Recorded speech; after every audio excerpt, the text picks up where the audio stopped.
जोबन होई फ्यूज जे करबे तू यूज होई चढ़ल तोर जवानी छोड़ता काहे पानी इहे रानी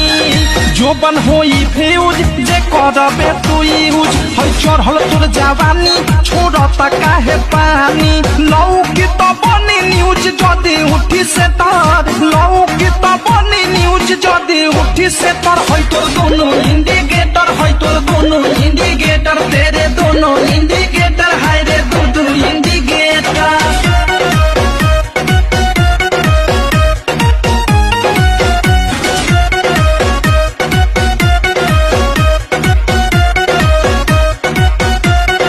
ढोरी हो उघार तोर गरम हो बाजार चिखा दे तनी धन मन होई टाना